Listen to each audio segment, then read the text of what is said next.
한국경제TV 생생한 실전 투자 정보 와우퀴즈. 월 5,000원 커피값으로 투자 정보가 내 손 안에 배달됩니다. 와우킥 N에서 만나요. 네, 시장을 보는 눈을 키우는 리포트 비하인드 이어갑니다. 국가대표 AI 모델 사업에서 네이버가 탈락했다는 의외의 소식이 들려왔죠. 주가 하락세 속에서도 네이버와 카카오가 선택한 자체 고도화 전략은 무엇일지 정의훈 유진투자증권 연구원과 함께 리포트 속 인사이트를 짚어보겠습니다. 나와 계십니다. 어서 오십시오. 안녕하십니까? 네, 네이버가 탈락했어요. 네.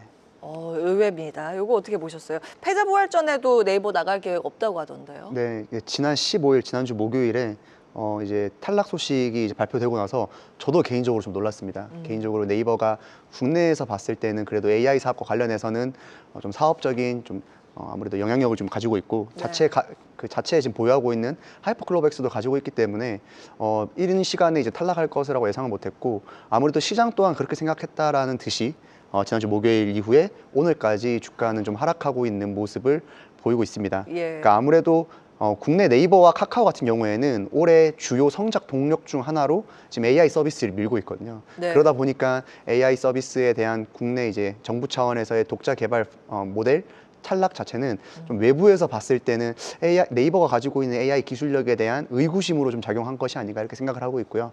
반면에 올해 상반기에는 AI 서비스 관련해서 좀 출시하려고 하는 타임라인들이 있었거든요. 예. 그거 자체는 미뤄지진 않을 것 같아요. 아, 그래요? 예, 그러니까 계획하고 있는 AI 서비스 자체는 정상적으로 이제 내되 아무래도 좀 외부적인 시전에서 봤을 때는 좀 아쉬운 부분이 있다. 그래서 주가는 이 부분을 좀 부정적으로 많이 인식을 하고 주가도 악영향을 많이 미친 것 같습니다. 그러면 이제 네이버 투자 관점에서 무엇을 봐야 하는지 한번 살펴보겠습니다. 사실 기존 사업들을 보면 실적이 괜찮을 거라고 전망이 되잖아요. 네. 그리고 리포트를 보니까 상반기는 커머스와 AI, 하반기는 두나무 이렇게 짚으셨는데 요즘 자세히 말씀해 주시겠어요? 아까 앞서 말씀드린 대로 네이버와 카카오는 올해 상반기, 하반기 모두 AI 사업을 이제 중점적으로 이제 밀고 가는 형국입니다. 그래서 상반기에는 AI와 결국엔 커머스 사업 부문의 실적에 가장 큰 영향을 많이 미칠 것으로 파악을 했는데 네. 지난주에 이런 탈락 소식으로 인해서 실적에는 악영향을 미치지 못할까라고 우려하시는 분들도 계신 것 같아요. 근데 다만 제가 서두에 언급드린 대로 네이버의 AI 사업 이 타임라인 자체는 변한 게 아직까지는 없거든요. 그러다 보니까 실적에 직접적인 영향을 미치는 것은 제한적일 것이다. 뿐만 아니라 지금 네이버의 실적에 가장 큰 영향을 미치고 있는 커머스 사업 같은 경우에는 지난해 네이버가 플러스 스토어를 이제 새로 출시를 하고 또 테이크 레이트를 올린 게 하반기부터 본격적으로 반영이 됐어요. 그러다 보니까 상반기까지는 그 효과가 여전히 유효할 것이다. 그리고 이제 하반기로 넘어가면서부터는 이제 지난해 연말에부터 화두가 됐던 두나무와의 합병 과정이 결국에는 실적과 원화 스테이블 코인 관련된 모멘텀으로 또 작용할 것으로 보고 있기 때문에 예. 이 세 가지 포인트를 좀 보시면 좋을 것 같습니다. 그 AI 프로젝트가 탈락됐는데 어차피 AI 사업은 계속 하겠다 계획이 그대로 진행이 된다 이런 건데 여기 정부 사업 땄을 때 하고 안 땄을 때하고 그럼 차별이 뭐예요? 그러니까 이게 정부 이번에 말이 조금 어려울 수 있어요. 예. 독자 AI 파운데이션 모델 개발 사업이거든요. 네. 그러니까 쉽게 말해서 우리나라 같은 경우에는 지금 글로벌 빅테크 기업들의 AI 파운데이션 모델이 많이 국내로 침투해 있어요. 네. 이제 많은 분들이 서비스도 이제 글로벌 빅테크 기업들의 그것들을 쓰고 계시는데 그러다 보니까 정부 차원에서는 우리 기술력으로 만든 우리나라만의 독자 파운데이션 모델을 만들어 보자라고 네. 하는 거죠. 그거를 이제 정부 차원에서 좀 주도를 하고 있는 건데 그 만들 기업 선정하는 프로젝트에 탈락을 한 겁니다. 그래서 그 프로젝트에 탈락을 했기 때문에 네이버의 사업과는 사실 별개이긴 해요. 네이버는 자체적인 AI 서비스 사업을 하고 있고 정부 차원에서 이 프로젝트도 이제 되면 여러 가지 지원들을 받을 수가 있는 거거든요. 이제 클라우드 컴퓨팅 인프라 지원이라든지 인재 영입 네. 지원이라든지 그런 부분들의 지원을 받을 수 있는데 그 기회를 놓친 것이죠. 비용 지출 좀 더 해야겠네요. 그렇죠. 그런 지원. 부분에선 중장기적으로는 좀 부정적인 영향도 역시 완전히 회피하지 못할 것으로 보고 있습니다. 영향이 있긴 있군요. 그래서 주가 반응이 지금 있는 것이고. 네. 근데 하반기에 이제 두나무라고 하셨습니다. 두나무랑 합병하게 되면 구체적으로 어떤 게 변화가 되는 거예요? 크게 이제 두 가지를 말씀드릴 것 같아요. 예. 지금 시청자분들께서는 조금 그래도 시간이 지난 이슈라서 한 번 더 말씀을 드리면 이제 네이버의 자회사인 두나무 파이낸셜과 두나무가 합병하게 된 거예요. 그래서 기업 결합이 돼서 네이버의 이제 자회사로 완전 편입이 되는 건데 두 가지 시너지 효과가 말씀을 드리고 싶습니다. 첫 번째는 재무적인 효과일 것 같아요.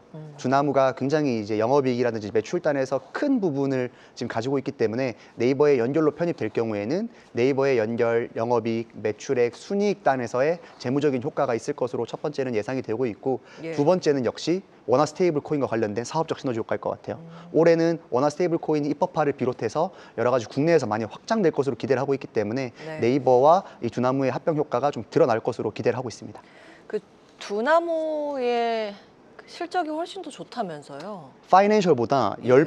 영업이익 기준으로는 거의 10배 정도 넘게 좋습니다. 그게 그러면은 연결 이익으로 잡히는 거예요? 네이버까지 잡히는 건가요? 연결 이익으로 잡히고 순이익단에서는 아무래도 지분율만큼 지배주주 순이익은 좀 감소될 수 있는데 합병 비율 대비해서 들어온 이익이 훨씬 크기 때문에 예. 결국엔 주당 순이익 측면에서 봐도 올라갈 수 있다고 보시면 될 것 같아요. 그러면 그 기대감이 사실 그동안 알려져 있는 재료이기 때문에 어느 정도 주가에 반영이 됐다고 보세요? 주가는 아직까지는 엄청 반영되는 건 아닌 것 같아요. 왜냐하면 그래요? 합병이 무산될 수 있을 거라는 리스크도 시장에서는 지금 맞죠. 감두를 하고 있거든요. 예. 그래서 예를 들면 정부 차원에서 허가 승인이라든지 예. 아니면 이제 주주총회 자체에서 어떤 그런 잡음 이런 부분들이 있을 수 있는 그런 리스크도 현재 주가에서는 좀 고려를 하고 있다라고 파악하고 있습니다. 그러면 그런 부분들 이게 순항하지 못할 가능성은 어느 정도로 보세요?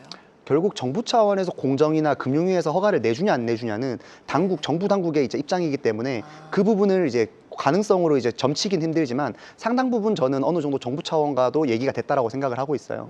뿐만 아니라 주주총회 단계에서도 네. 네이버와 두나무의 이제 의지가 굉장히 좀 확실하기 때문에 큰 무리가 없지 않는 이상 되지 않을까 정도로 표현을 드리고 싶습니다. 네, 가능성이 적진 않을 것으로 보시고 알겠습니다. 두나무 모멘텀 봤습니다. 카카오 한번 보겠습니다. 카카오는 AI 쪽에 어떻게 사업을 하고 있어요? 지금 카카오 같은 경우에는 네이버와는 조금 반대로 자체적인 모델을 가지고 있는 게 아니라 챗 GPT, 그러니까 오픈 AI의 챗 GPT 모델을 상당 부분 많이 활용을 하고 있거든요. 그러다 보니까 카카오는 조금 더 카카오의 플랫폼을 활용을 많이 하는 것 같아요. 카카오 플랫폼 안에 저희가 선물하기나 이제 광고 영역도 있지만 뭐 카카오페이라든지 아니면 저희 모빌리티 택시도 있잖아요. 예. 그러니까 그런 모든 플랫폼 안에 있는 사업 부문을 AI 서비스로 같이 묶으려는 것 같아요. 그래서 AI를 통해서 우리가 송금도 할 수 있고 예. 택시도 부를 수 있고 선물도 할 수 있는 뭐 그런 여러 가지 이런 기능들을 AI 서비스를 출시하여서 카카오톡의 트래픽을 좀 높이려는 거 아닌가. 아하. 카카오의 플랫폼의 트래픽을 높여서 실적과 이제 기업 성장에 좀 그런 발판을 삼으려고 하는 것이 아닌가 이렇게 파악이 되고 있습니다. 네. 저도 실적 기여도가 상당히 됩니다. 선물하기나 택시나 이런 것을 이용하고 있는데 그러면은 그 AI 성과가 어느 정도 나왔다고 보세요? 카카오 같은 경우. 이게 사실 딱 자르듯이 할 수는 없을 것 같아요. 예. 왜냐하면 이게 결국에는 기여는 할 수 있지만 이게 재무적인 성과로 이어졌다 안 이어졌다는 아직까지는 좀 미미하거든요. 그러다 보니까 올해 성과가 되게 중요할 것 같아요. 지난해 나왔던 12월 챗 GPT4 카카오는 이번 4분기 발표에서 실적이 어느 정도 나올 것이냐라는 이런 질문에 대해서 그렇게 크진 않을 것 같다라는 게 지금 현재 시장의 중론이거든요. 그러다 보니까 향후에 좀 그런 부분에서 올해 좀 성과가 직접적으로 나오는 게 중요하지 않을까 생각하고 있습니다. 그 자체 개발 모델이 카나나라고 하잖아요. 네. 요거는 어느 정도까지 지금 성과 보고 있는지요? 결국에는 카나나가 그 예. 국내에 있는 카카오 내에 있는 플랫폼 서비스들을 좀 묶어주는 역할들을 해요. 그러다 보니까 카나나가 이제 온 디바이스 AI로서 성과를 이제 많이 내야지만 카카오가 네. 좀 더 그런 사업 부문 간의 시너지를 많이 할 수 있겠죠. 아직은 시작 단계죠. 예. 아직은 서비스가 그렇게 본격적으로 많이 도입되지 못했어요. 그 이제 앞으로의 관전 포인트가 될 것 같습니다. 자, 그러면 마지막으로 네이버 카카오 실적 전망이랑 핵심 포인트 그리고 투자 포인트까지 간략하게 말씀해 주신다면요.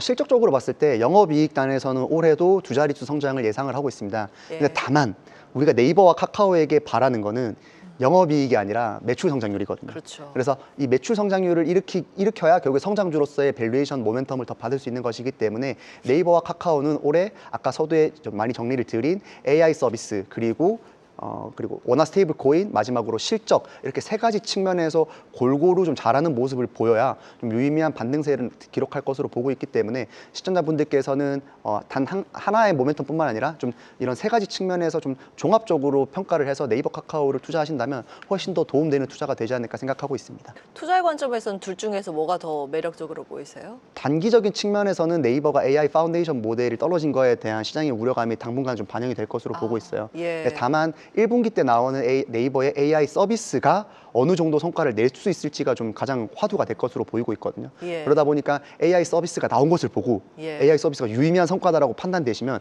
투자자분들께서는 좀 그때 들어가도 늦진 않을 거라 생각을 하고 있습니다. 조금 봐야겠네요. 네. AI 성과에 대해서 평가가 어떻게 나오는지 여부 보시면서 대응 전략 세우시는 게 좋을 듯합니다. 정의훈 유진투자증권 연구원과 함께했습니다. 말씀 고맙습니다. 감사합니다.